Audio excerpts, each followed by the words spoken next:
Class 9। आज हम इस क्लास में एक नया चैप्टर स्टार्ट करेंगे और वो चैप्टर है हमारा लाइन्स एंड एंगल्स। बहुत इंपॉर्टेंट चैप्टर है, तो इसको ध्यान से पढ़िएगा।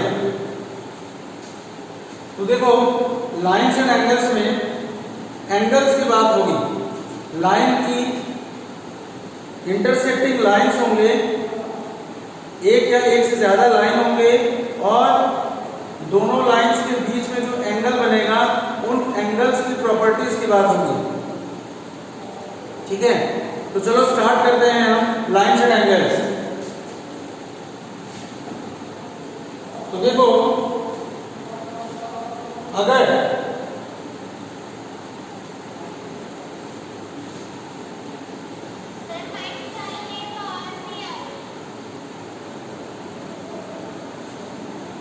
तो देखो भाई, सपोज कोई दो लाइन है, एक लाइन जो कि ऊपर की तरफ जा रही है और एक लाइन जो कि नीचे की तरफ जा रही है। इसका मतलब हम ये कह सकते हैं कि ये दोनों लाइन पैरेलल नहीं है। अगर ये पैरेलल होती तो ये कभी एक दूसरे को इंटरसेक्ट नहीं करती, ठीक ना। लेकिन अगर हम इस लाइन को पीछे की तरफ ले जाएं और इस लाइन को पीछे की तरफ ले आए तो ये इस पॉइंट पे देखो भाई इंटरसेक्ट करेगा। समझ में आ रहा है भाई? अगर हम दोनों लाइन को पीछे की तरफ बढ़ाएं तो ये दोनों लाइन जो है आपस में एक दूसरे को कट करेगी और चूंकि ये दोनों एक दूसरे को कट करेगी तो दोनों एक दूसरे के पैरेलल नहीं होंगी। तो देखो अब कि कोई भी लाइन, कोई भी दो लाइन को अगर इन दोनों लाइंस को कोई अगर एक तीसरी लाइन कट करती है, ये पहली लाइन हो गई। सपोज इस लाइन को हमने बोल दिया L1, इस लाइन को बोल दिया हमने L2 और इस लाइन को बोल दिया हमने L3। ठीक है, लाइन नंबर 1 है ये, लाइन नंबर 2 है ये और लाइन नंबर 3 है ये। टोटल 3 लाइंस हैं। तो अब देखो, जो लाइन नंबर 3 है वो लाइन नंबर 1 को भी कट करता है और लाइन नंबर 2 को भी कट करता है। तो कोई भी लाइन अगर वो बाकी दो या दो से ज्यादा लाइन को कट करता है तो उस लाइन को भाई ट्रांसवर्सल कहते हैं। क्या कहते हैं भाई? ट्रांसवर्सल कहते हैं। तो यहां पे जो हमारा L3 है उसको हम ट्रांसवर्सल भी बोल सकते हैं। ठीक है, ये जो है ट्रांसवर्सल लाइन है हमारी L3। क्लियर? अब जब भी ट्रांसवर्सल दो लाइन को कट करता है तो हमारे पास टोटल 8 एंगल बन जाते हैं। जैसे कैसे बनते हैं भाई 8 एंगल? देखो, 1 2 3 4 5 6 7 8। टोटल ये 8 एंगल बनेंगे। अगर नाम दे दें एंगल 1 2 3 4 5 6 7 8। ठीक है, किसी भी दो लाइन को अगर एक ट्रांसवर्सल कट कर रही है तो टोटल 8 एंगल्स बनते हैं। 1 2 3 4 5 6 7 और 8। ठीक है, अब इसमें देखो जो हमारा एंगल 1 है और जो एंगल 5 है, कौन कौन से एंगल भाई? एंगल 1 और एंगल 5। एंगल 1 और एंगल 5, एंगल 1 और एंगल 5 का हम पेयर बना लें। एंगल 2 और एंगल 6 का हम पेयर बना लें।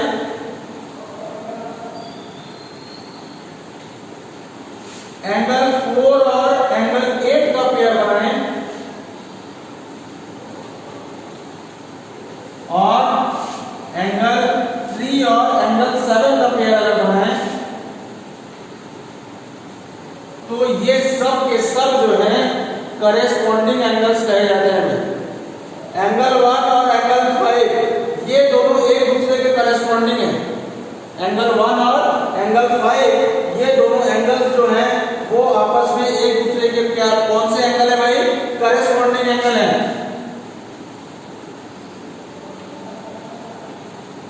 करेस्पॉन्डिंग एंगल है। एंगल 1 और एंगल 5 करेस्पॉन्डिंग एंगल है। एंगल 2 और एंगल 6, एंगल 2 और एंगल 6 ये दोनों हमारे करेस्पॉन्डिंग एंगल होंगे। फिर एंगल 4 और एंगल 8, एंगल 4 यहाँ पे है और एंगल 8 यहाँ पे है, तो ये दोनों एंगल्स भी हमारे करेस्पॉन्डिंग एंगल्स होंगे। और एंगल 3 और एंगल 7 ये भी हमारे करेस्पॉन्डिंग एंगल होंगे। ठीक है, अब देखो अगर हम लाइन नंबर 1 और लाइन नंबर 2 की बात करें, अगर हम लाइन नंबर 1 और लाइन नंबर 2 की बात करें तो लाइन नंबर 1 के ऊपर जो एंगल बन रहा है, लाइन नंबर 1 के ऊपर जो एंगल बन रहा है, इसका मतलब कौन कौन सा एंगल भाई? एंगल 1 और एंगल 4। एंगल 1 और एंगल 4 ही हमारा एंगल है जो कि इस L1 के ऊपर बन रहा है। इसी तरह ये जो लाइन L2 है उसके नीचे की बात करेंगे हम, लाइन L1 के ऊपर और लाइन L2 के नीचे। तो लाइन L1 के ऊपर दो एंगल बने हैं, एंगल 1 और एंगल 4, जबकि लाइन L2 के नीचे दो एंगल बने हैं, एंगल 6 और एंगल 7। तो ये जो एंगल 1, एंगल 4, एंगल 6 और एंगल 7 ये जो चार एंगल्स हैं इनको बोला जाता है भाई एक्सटीरियर एंगल्स। ठीक है, एंगल 1, एंगल 4, एंगल 6 और एंगल 7 इसको बोला जाता है एक्सटीरियर एंगल। एक्सटीरियर एंगल, ठीक है। एक्सटीरियर एंगल इसलिए बोला जाता है क्योंकि ये दोनों लाइंस के ऊपर की तरफ है, बाहर की तरफ है, इसलिए दैट इज एक्सटीरियर एंगल। इसी तरह लाइन L1 के नीचे की तरफ, लाइन L1 और लाइन L2 इन दोनों के बीच में जो एंगल पड़ता है, यानी कि कौन कौन सा भाई?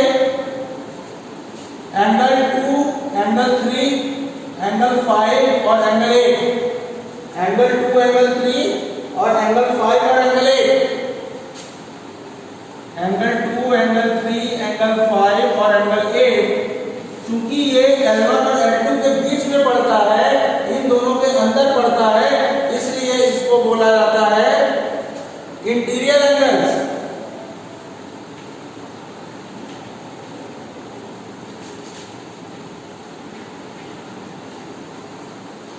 ठीक है, तो ये सब एंगल जितना हम बता रहे हैं वो सब पहचान लो, ये होता है इंटीरियर एंगल।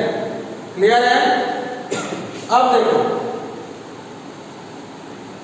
करेस्पॉन्डिंग एंगल हमने बता दिया, एक्सटीरियर एंगल हमने बता दिया, इंटीरियर एंगल हमने बता दिया। अब हम बताएंगे ऑल्टरनेट इंटीरियर एंगल और ऑल्टरनेट एक्सटीरियर एंगल। ठीक है, तो alternate interior angle, alternate interior सबसे पहले तो नाम ही देखो भाई, ऑल्टरनेट तो है लेकिन वो इंटीरियर एंगल है। अगर हम ऑल्टरनेट इंटीरियर एंगल की बात करेंगे तो हम बस इन चार इंटीरियर एंगल्स को ही देखेंगे, क्योंकि वो ऑल्टरनेट जो है लेकिन वो इंटीरियर है, तो हम सबसे पहले तो इंटीरियर एंगल्स में ही बात करेंगे, यानी कि 2, 3, 5 और 8 इन चारों एंगल्स की ही हम बात करेंगे। तो ऑल्टरनेट तो क्या मतलब होता है भाई? एक के बाद दूसरा, मतलब कोई अगर एक एंगल लिया हमने तो उसके बाद वाले को हमको छोड़ना पड़ेगा, उसको छोड़ के ऑल्टरनेट वाला, मतलब एक छोड़ के दूसरा, दैट इज ऑल्टरनेट। तो इसका मतलब जैसे अगर हम एंगल 2 की बात करें तो एंगल 2 के लिए हमारा ऑल्टरनेट इंटीरियर कौन सा होगा भाई?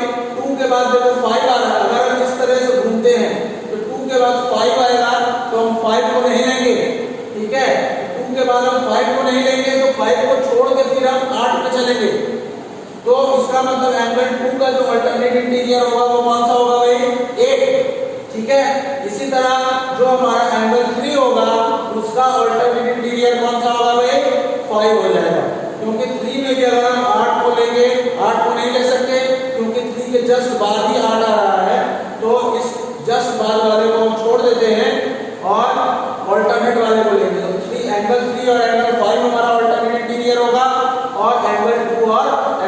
8 हमारा ऑल्टरनेट इंटीरियर एंगल होगा।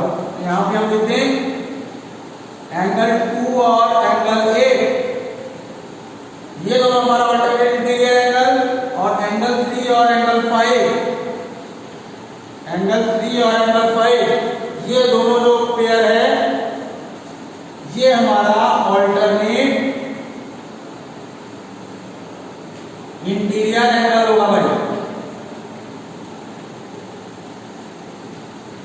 ठीक है, अब इसके बाद हम ऑल्टरनेट एक्सटीरियर एंगल की अगर बात करें, ऑल्टरनेट एक्सटीरियर एंगल, तो फिर से देखो चूंकि ये ऑल्टरनेट एक्सटीरियर हम बोल रहे हैं तो हम सिर्फ एक्सटीरियर एंगल्स में देखेंगे। तो एक्सटीरियर एंगल्स कौन कौन से है भाई? एक है एंगल 1, दूसरा है एंगल 4, तीसरा है एंगल 6 और चौथा है एंगल 7। तो इसमें भी चूंकि एक्सटीरियर जो है लेकिन ऑल्टरनेट है, इसका मतलब जो लगातार वाला होगा उसको हमें छोड़ देना है और एक को छोड़ने के बाद जो दूसरा वाला आता है उसको हम ऑल्टरनेट एक्सटीरियर में लेंगे। तो जैसे अगर हम एंगल 1 की बात करें तो एंगल 1 के लिए एक्सटीरियर ऑल्टरनेट एक्सटीरियर कौन सा होगा भाई? एंगल 1 के जस्ट बाद एंगल 6 आ रहा है तो एंगल 6 को तो नहीं लेंगे क्योंकि ये जस्ट बाद ही एक्सटीरियर है। तो इस एंगल 6 को छोड़ के हम एंगल 7 पे चलेंगे तो एंगल 1 के लिए हमारा ऑल्टरनेट एक्सटीरियर हो जाएगा एंगल 7। तो हम लिखेंगे भाई एंगल 1 और एंगल 7 जो है ये दोनों हमारे एंगल जो है वो ऑल्टरनेट एक्सटीरियर एंगल होंगे। और इसके अलावा एंगल 4, और कौन सा एंगल है ऑल्टरनेट एक्सटीरियर एंगल होगा भाई? एंगल 4 और एंगल 6, ठीक है ना, एंगल 4 और एंगल 6। तो एंगल 1 और एंगल 7 भी ऑल्टरनेट एक्सटीरियर एंगल होगा, एंगल 4 और एंगल 6 भी ऑल्टरनेट एक्सटीरियर एंगल होगा। ऑल्टरनेट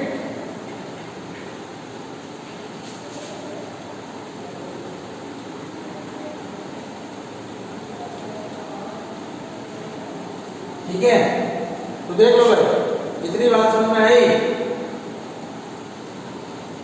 ठीक है,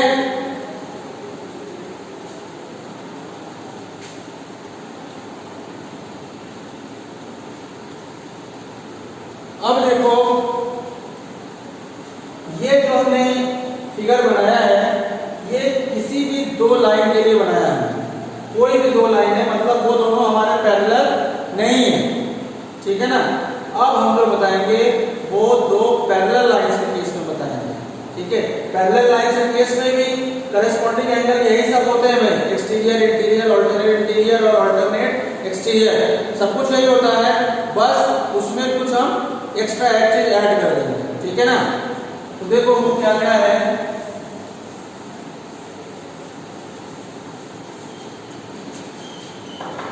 अब जो हम बताने जा रहे हैं वो है अगर जो दो लाइंस हैं वो दो लाइंस हमारी अगर पैरेलल हो जाए। इसके पहले जो हमने पढ़ा उसमें दोनों लाइंस पैरेलल नहीं थे, लेकिन अब जो हम पढ़ने जा रहे हैं उसमें हमारे दोनों जो लाइंस होंगे वो पैरेलल लाइंस होंगे। जैसे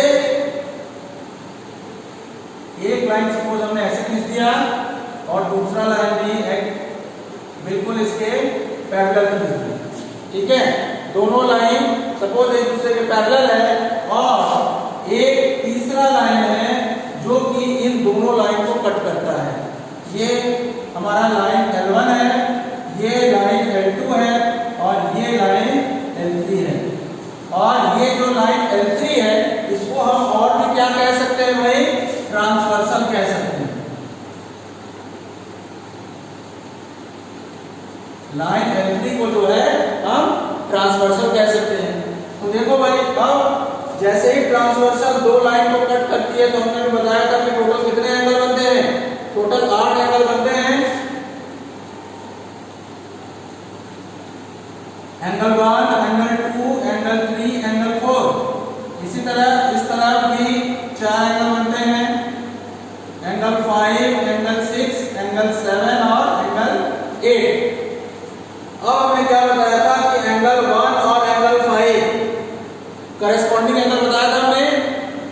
तो यहां पे भी करेस्पॉन्डिंग एंगल ही है भाई, खाली इसमें एक्स्ट्रा जो चीज है जो ऐड होती है वो क्या है भाई कि कोई भी अगर दो लाइन पैरेलल लाइन है तो corresponding angles are always equal. जो करेस्पॉन्डिंग एंगल होते हैं वो हमेशा एक दूसरे के बराबर होते हैं। जैसे एंगल 1 और एंगल 5 हमारा यहाँ पे दोनों करेस्पॉन्डिंग एंगल है, और चूंकि L1 और L2, L1 is parallel to L2, L1 और L2 आपस में पैरेलल है, इसलिए एंगल 1 जो होगा वो एंगल 5 के बराबर हो जाएगा। एंगल 1 और एंगल 5 जो है वो हमारा करेस्पॉन्डिंग एंगल होने की वजह से बराबर हो जाएगा। ठीक है, इसी के साथ एंगल 1 अगर एंगल 5 के बराबर हो जाएगा तो एंगल 2 भी किसके बराबर होगा भाई? एंगल 6 के बराबर होगा। एंगल 4 एंगल 8 के बराबर होगा, और एंगल 3 एंगल 7 के बराबर होगा। ये भी बात समझ में आई? ठीक है, तो ये हो गया भाई करेस्पॉन्डिंग एंगल थ्योरम। इसको तुम्हारी बुक में दिया हुआ है करेस्पॉन्डिंग एंगल थ्योरम। अब करेस्पॉन्डिंग एंगल थ्योरम किसे कहते हैं कि अगर L1 और L2 दो स्ट्रेट लाइन है in which both lines are parallel, means L1 और L2 अगर हमारे पैरेलल है और अगर उसको कोई थर्ड लाइन दोनों L1 और L2 दोनों को इंटरसेक्ट करती है तो जो हमारे करेस्पॉन्डिंग एंगल्स बनते हैं वो हमेशा इक्वल होते हैं। ठीक है, यही करेस्पॉन्डिंग एंगल थ्योरम कहता है। क्लियर? अब आगे क्या है, जैसा करेस्पॉन्डिंग एंगल के लिए है वैसे ही ऑल्टरनेट इंटीरियर एंगल के लिए और ऑल्टरनेट एक्सटीरियर एंगल के लिए भी थ्योरम बनाया गया है। तो ऑल्टरनेट इंटीरियर एंगल थ्योरम क्या होता है कि अगर कोई दो लाइन L1 और L2 है और कोई ट्रांसवर्सल उसको कट कर रही है तो दोनों के L1 और L2 के जो ऑल्टरनेट इंटीरियर एंगल्स हैं और ऑल्टरनेट एक्सटीरियर एंगल हैं दोनों आपस में बराबर होते हैं। ठीक है ना? इसका मतलब ऑल्टरनेट इंटीरियर एंगल कौन कौन सा था भाई? एंगल 2 और एंगल 8। इसका मतलब एंगल 2 जो होगा वो एंगल 8 के बराबर होगा और एंगल 3 जो है वो एंगल 5 के बराबर होगा। बात समझ में आ रही है भाई? बोलो, कितना समझ में आ रहा है? अब अगर ऑल्टरनेट इंटीरियर को हमने बराबर रखा दिया तो हमने ये बोला कि ऑल्टरनेट एक्सटीरियर के बराबर होता है अगर दोनों लाइंस पैरेलल हैं। तो ये जो हम बराबर वाली बात बता रहे हैं ये कब लागू होगी, कब एप्लीकेबल होगी भाई? जब हमारे L1 और L2 जो दोनों लाइंस हैं वो पैरेलल हो।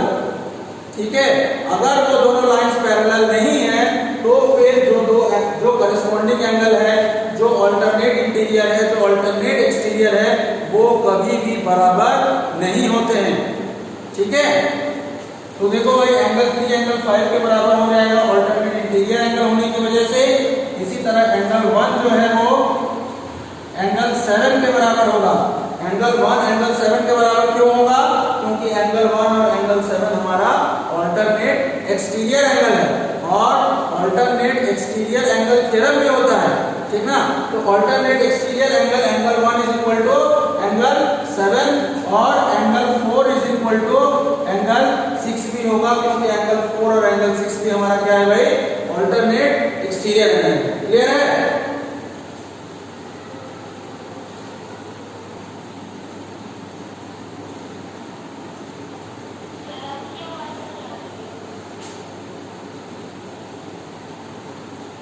टेंशन मत लो, वीडियो बन रहा है, वीडियो हम अपलोड करेंगे।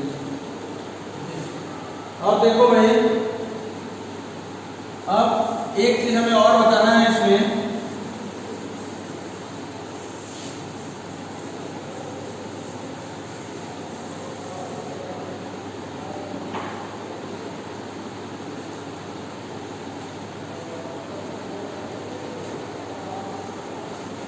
ये जो एंगल 2 है और जो ये एंगल 5 है, एंगल 2 और एंगल 5, ये दोनों एंगल्स जो हैं इस ट्रांसवर्सल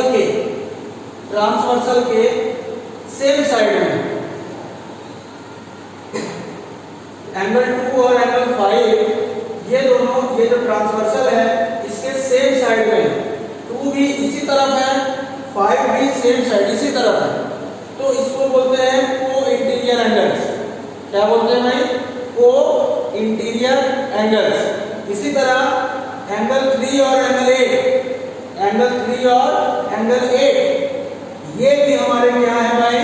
को इंटीरियर एंगल्स है। तो यहां पे हम लिखते हैं एंगल 2 और एंगल 5 और एंगल 3 और एंगल 8 ये हमारे को इंटीरियर एंगल्स हैं।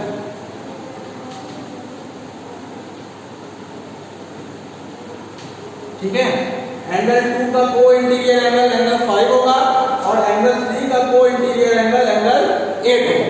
क्लियर? अब अगर ये दोनों लाइन पैरेलल है, अगर ये दोनों लाइंस पैरेलल है, तो फिर जो को इंटीरियर एंगल्स होते हैं उनका जो सम होता है, यानी कि अगर हम उन दोनों को प्लस कर दें तो वो 180 डिग्री के बराबर होता है भाई। ठीक है, जैसे एंगल 2 और एंगल 5 हमारा को इंटीरियर एंगल है, इसका मतलब एंगल 2 और एंगल 5 को अगर हम प्लस करें तो वो 180 डिग्री के बराबर होगा।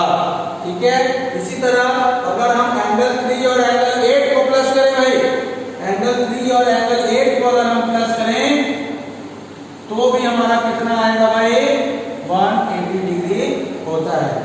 ठीक है, हमेशा ये याद रखना कि दो पैरेलल लाइंस के केस में जो हमारे को इंटीरियर एंगल्स होते हैं उनका सम 180 डिग्री के बराबर होता है। और ये 180 डिग्री के बराबर कब होता है भाई? जब हमारे दोनों लाइंस यानी कि L1 और L2 हमारे पैरेलल है। अगर L1 और L2 पैरेलल नहीं है तो फिर हम नहीं कहेंगे कि दोनों का सम 180 डिग्री होगा। ठीक है, अगर L1 और L2 हमारे पैरेलल लाइंस नहीं है तो फिर दोनों को इंटीरियर एंगल्स का सम 180 डिग्री नहीं होता है भाई। ठीक है ना, 180 डिग्री हमारा तभी होगा जब L1 और L2 हमारे पैरेलल लाइंस हैं। बात समझ में आ गया? देखो भाई, थियरी तुम्हारा इस चैप्टर में लगभग इतना ही है। अब इसके बाद हमें एक्सरसाइज करना है जो कि हम कल करेंगे, आज नहीं। एक्सरसाइज की शुरुआत हम नेक्स्ट क्लास में करेंगे, कल से। क्लियर? तो आज क्लास में इतना ही रहेगा भाई, अब बाकी कल देखते हैं। ठीक है, चलो ऑफ करो भाई।